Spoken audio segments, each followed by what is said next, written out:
मित्रों, बिजनेस व्यापार की दुनिया में आप अपने क्लाइंट को, अपने कस्टमर को कितना जानते हैं, ये बड़ा इम्पोर्टेंट है। ये ना केवल उस ऑर्गेनाइजेशन के लिए इम्पोर्टेंट है बल्कि कस्टमर के लिए भी इम्पोर्टेंट है।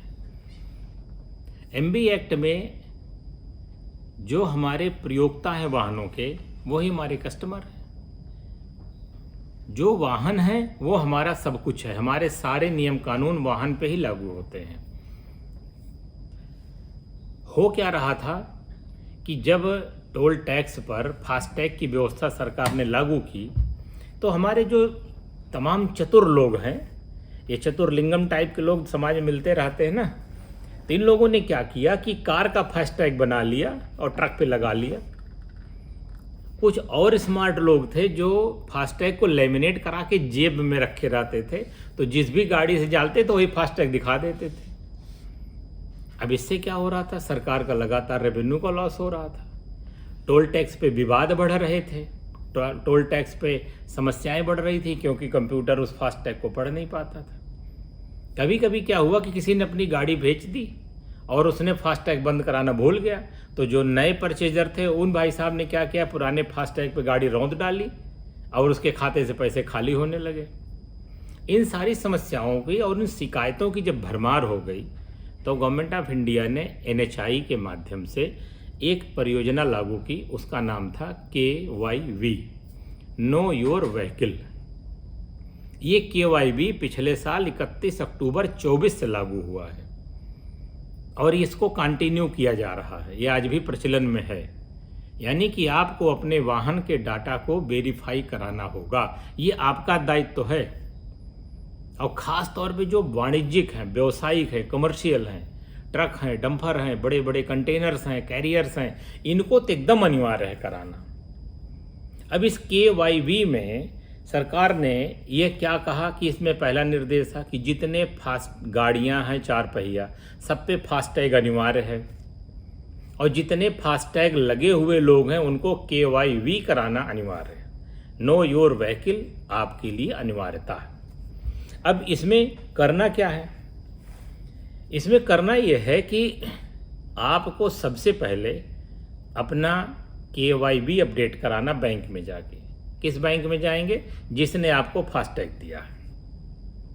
उस फास्टैग वाले बैंक में आप जाके अपना ओनरशिप प्रूव करेंगे, अपनी RC जमा करेंगे, अपनी परमिट जमा करेंगे, अपना टैक्स जमा करेंगे। आपके पास ऑल इंडिया नेशनल परमिट हो तो वो कागज़ जमा करेंगे और फास्टैग आप उनसे लेंगे।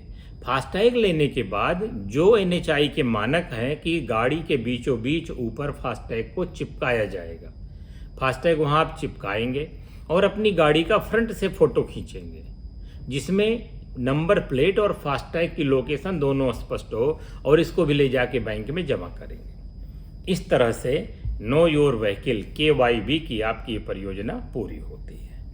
इसके बाद आपकी गाड़ी वैलिड हो जाती है और उसके बाद आप इस गाड़ी को लेके किसी भी टोल टैक्स से, टोल प्लाजा से पार करेंगे तो आपको कोई असुविधा नहीं होगी। अभी तक हो क्या रहा है कि लोग, जैसे मैंने बताया कि एक फास्टैग बना के लेमिनेट करा लिए, उसको जेब में लिए घूम रहे हैं। जैसे सड़क पे पहुंच रहे हैं वहाँ इसे दिखा दे रहे हैं कि स्कैन करने के लिए। कभी उसकी लोकेशन सही नहीं हो रही, पता लगा स्कैन नहीं कर दिया, बैरियर नहीं उठा, जाम लगा हुआ है।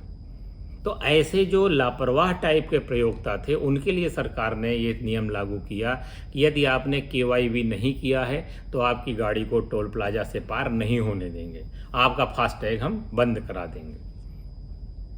अब हुआ क्या कि जब इससे समस्या होने लगी, क्योंकि हम हिंदुस्तानी आदि हो गए हैं ना कि डोर टू डोर सर्विस हमें मिले, हम बैंक नहीं जाएंगे अपना अपडेट कराने। यद्यपि सरकार ने इसमें ढील दे दी। पहले इसमें था कि आपको साइड से भी फ़ोटो खींचनी है, लेकिन सरकार ने साइड की फ़ोटो को ड्रॉप कर दिया। केवल फ्रंट की फ़ोटो आपको कंपलसरी की है ताकि लग जाए कि आपने फास्टैग चिपका रखा है और वो भी सही जगह लगा रखा है। ऐसा नहीं साइड में लगा दिया, उसका सेंसर पकड़ नहीं रहा है। मित्रों, इलेक्ट्रॉनिक और मशीनरी के साथ सबसे बड़ी इंपॉर्टेंट ये है कि उनका एक सॉफ्टवेयर सेट होता है, वो वहीं पे काम कर सकता है जहाँ पर उसकी लोकेशन प्रोग्राम की गई है। इस तरह से आपको फास्टैग के सफल प्रयोग के लिए KYV कराना बहुत ज़रूरी है। अब है क्या कि ये KYB आपको हर 3 साल पे अपडेट करानी पड़ेगी। क्योंकि होता क्या है कि गाड़ी की फिटनेस ख़राब होती रहती है, पोल्यूशन ख़राब होता रहता है, हम गाड़ियों को बार बार बेच के चेंज कर लेते हैं, तो स्वामित्व बदल जाता है। देखिए, इसी लापरवाही का परिणाम था, कभी जनपद प्रयागराज में एक दुर्घटना हुई और उसमें स्वामी का ही पता नहीं, क्योंकि जिसने गाड़ी बेची, ए ने गाड़ी बी को बेची, बी ने गाड़ी सी को बेची, और सी के यहाँ से एक एक्स नाम का आदमी गाड़ी लेके गया, गाड़ी से कुचल के 2 लोगों को मार दिया। जब विवेचना हुई, पुलिस ने गाड़ी चेक की तो मालिक का ही नहीं पता। क्यों? क्योंकि डाटाबेस में मालिक अपडेट ही नहीं है। तो इस वजह से ये जो हमारी छोटी छोटी लापरवाहियां हैं, इनकी वजह से केवाईबी के प्रोजेक्ट को सरकार को लाना पड़ा है। तो आप भी जितनी जल्दी हो सके अपनी गाड़ी का केवाईबी जा करके अपडेट करा दीजिए अपने फास्टैग वाले बैंक में। सरकार ने कहा कि इससे फ़ायदा क्या होगा? पहली चीज़ ये होगा कि जो ओनरशिप है, जो टैक्स का पेमेंट है, जो परमिट है, इसमें एक यूनिफॉर्मिटी आएगी पूरे देश में, क्योंकि सारा डाटा अपडेट रहेगा। साथ ही साथ जो सही गाड़ी है वही टोल पेमेंट करेगी। ऐसा नहीं है कि आपने मारुति कार का फास्टैग बनवा रखा और उस पर आप टाटा का ट्रक पार कर ले जा रहे हैं, तो सही गाड़ी टोल का पेमेंट करेगी। अगला, सही गाड़ी से सही टोल का पेमेंट होगा।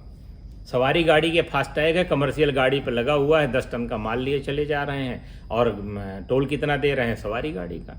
इससे सरकार का राजस्व हानि होती है, साथ ही साथ आप जानते हैं सिस्टम के साथ आप चीटिंग होती है। तो इसमें क्या होगा कि सही टोल कटेगा, सही आदमी को टोल भरना है। जैसे मैंने कहा ना, गाड़ी हमने बेच दी और हम भूल गए टोल अपना अपडेट कराना डाटा, तो हमारा पुराना जो मालिक है उसके खाते से दमादम पैसे कट रहे हैं और नए ओनर के मजे आ रहे हैं। उसने गाड़ी को ट्रांसफ़र नहीं कराया अपने नाम से, तो जो ओरिजिनल मालिक है उसका पैसा बचत होगी इसमें, अगर हम केवाईबी लगातार अपना करा रहे हैं तो। साथ ही साथ सही गाड़ी होगी तो उसको पकड़े जाने का डर होगा, वो यातायात नियमों का पालन भी करेगा, क्योंकि आरसी नंबर प्लेट से सीधे हम उसके सही मालिक को पकड़ लेंगे। अभी क्या होता है, दर्जनों केस ऐसे हमारे सामने हैं, लोग किराए के मकानों में रह के गाड़ी रजिस्ट्रेशन करा लिए, मकान छोड़ के गए, डाटा अपडेट नहीं कराए, अब उनका चालान गली गली मारा फिर रहा है। अब अगर आप पर 3 साल पे अपना केवाईबी कराएंगे तो आपके ऊपर सरकार की पकड़ भी होगी, ऐसे मोटर मालिकों के जिनके ड्राइवर या जो मोटर मालिक नियमों को तोड़ रहे हैं। इसी तरह से जो एक ही फास्टैग से कई गाड़ियां चलाई जाती थी वो भी गलत था, उस पर रोक लगेगी। जो टोल टैक्स पे फास्टैग का विवाद होता था, फास्टैग में जो गाड़ी number, engine number, chassis number पड़ा है और जो गाड़ी मौके पे टोल पे खड़ी है, दोनों मैच नहीं कर रही, टोल कर्मचारी टोल से जाने नहीं दे रहे हैं, पता लगा पीछे लाइनें लग गई, सड़क पे जाम लग गया।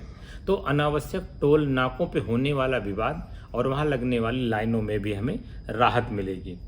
इसी प्रकार से जो गाड़ियाँ अनधिकृत तरीके से ली जाती हैं, चोरी हो गई, लूट गई गाड़ियाँ हैं, अक्सर होता है माल लदी गाड़ियाँ लोग लूट लेते हैं रास्तों में, ऐसी गाड़ियों को हम मौके पे पकड़ सकते हैं, क्योंकि उनको जैसे ही हम लॉस्ट एंड फाउंड गाड़ियों को डाटाबेस डालेंगे, जिस भी NHI टोल से वो गाड़ी गुजरेगी उसका पॉपअप हमें मिल जाएगा और उनको ट्रैक करना हमारे लिए बहुत आसान होगा। चोरी की गाड़ियों पे हम लगाम लगा सकेंगे। साथ ही साथ दुर्घटना में जो लिप्त गाड़ियाँ हैं, जो मौके से हिट करके भाग गई हैं, आप जानते हैं पुलिस दुर्घटना के समय को जोड़ घटाव करके देखती है कि कौन कौन सी गाड़ी यहाँ से गुजरी है। अब आप गाड़ी गुजर गई और उसका डाटा ही अपडेट नहीं है, पता लगा 6-6, 8-8 बार वो गाड़ी बिक चुकी है, पुलिस उसकी घूमती फिर रही है, तो हम पीड़ित को सहायता नहीं दिलवा पा रहे हैं, पीड़ित को लगता है सरकार काम नहीं कर रही है। तो ये फ़ायदा हमको इस केवाईबी डाटाबेस से होने वाला है, यदि अगर हम सभी लोग सहयोग करते हुए अपने गाड़ियों का केवाईबी प्रत्येक फास्टैग बैंक में जा करके अपना अपडेट करा दें। पहले था, सरकार ने आदेश कर दिया था कि सन 2024 से सन 2025 31 अक्टूबर तक जिन लोगों ने अपना केवाईबी करा लिया उनका फास्टैग रहेगा, अन्यथा फास्टैग उनका बंद कर दिया जाएगा। लेकिन बड़े दुख के साथ कहना पड़ रहा है कि हमारी उदासीनता के चलते बहुत बड़ी संख्या भी ऐसे वाहन स्वामियों की है जिन्होंने अपना केवाईबी अपडेट नहीं कराया है। मजबूर हो के सरकार को इस शर्त को ढील देनी पड़ी है कि अब बैंक पहले उनसे 3-4 बार पूछेगा, अगर वो नहीं कराएंगे तभी बैंक उनको बंद कर सकता है। ये बैंक को जिम्मेदारी एनएचआई ने एक एक्स्ट्रा दे दी है कि यदि किसी फास्टैग धारक ने अपना केवाईबी नहीं करा रखा वहाँ पे, तो ये बैंक की जिम्मेदारी होगी पहले उनको 3 बार फ़ोन करके पूछेंगे कि आपका फास्टैग अभी केवाईबी नहीं हुआ है, अगर आप नहीं कराएंगे तो हम इसको बंद कर देंगे। तो 3 बार में अगर वो नहीं कराते हैं तब जाके वो बैंक बंद करेगी, पहली बार में ही नहीं बंद कर देगी।